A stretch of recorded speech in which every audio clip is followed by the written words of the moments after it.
Praise the Lord. கர்த்தருடைய பரிசுத்த நாமத்துக்கு மகிமை உண்டாவதாக. இந்த வெள்ளிக்கிழமை காலையிலே உங்களை சந்திப்பதில் வந்து சந்தோஷம். இந்த நாளுடைய ஆசீர்வாதத்துக்கு ஒரு வேத பகுதி வாசிப்போம். அது ஆதியாகமம் 17ஆம் அதிகாரம் 11ஆம் வசனம். உங்கள் துணித்தோலின் மாம்சத்தை விருத்த சேதனம் பண்ணி கடவீர்கள், அது எனக்கும் உங்களுக்கும் உள்ள உடன்படிக்கைக்கு அடையாளமாக இருக்கும்.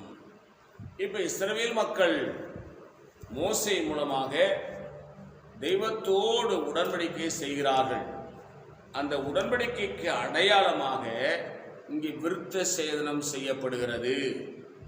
ஆகவே ஆண்களுடைய நுனித்தோலின் விருத்த சேதனம் என்று எழுதப்பட்டிருக்கிறது.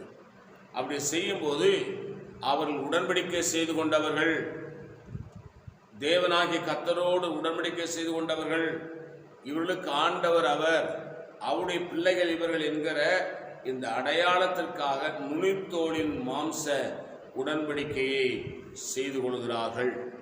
அருமை தேவ பிள்ளைகளே, இந்த புதிய ஏற்பாட்டிலே ஆனால் இந்த விருத்த சேதனத்தை காட்டிலும் இருதயத்தில் நாம் விருத்த சேதனப்படுவதை விருத்த சேதனம் என்று பவுல் சொல்லுகிறார். அப்படியானால் கர்த்தராகிய இயேசுவை உன் இருதயத்திலே விசுவாசித்து உன் வாயினாலே அறிக்கை செய்தால் நீ ரட்சிக்கப்படுவாய் என்று எழுதப்பட்டிருக்கிறது.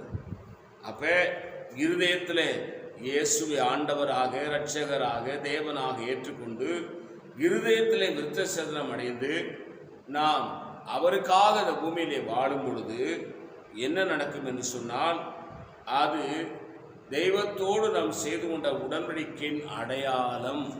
அதனால தான் நீங்களும் நானும் கர்த்தராகிய இயேசு கிறிஸ்து சொந்த இரட்சகராக ஏற்றுக்கொள்ள வேண்டும். இருதயத்தில் அவர் விசுவாசிக்க வேண்டும், மனம் திரும்ப வேண்டும், பாவ மன்னிப்பின் நிச்சயத்தை பெற்றுக்கொள்ள வேண்டும், மூழ்கி ஞானஸ்தானம் எடுத்துக்கொள்ள வேண்டும். இப்பொழுது நாம் அவருடைய பிள்ளையாய் உடன்படிக்கைக்கு அடையாளமாக அந்த விருத்த சேதனம் என்கிற அந்த ஞானஸ்தானத்தின் மூலமாக நாம் அடையாளத்தை பெற்றுக்கொள்கிறோம். நாம் ரட்சிக்கப்பட்டதற்கு அடையாளம் என்னவென்று சொன்னால் ஞானஸ்நானம்.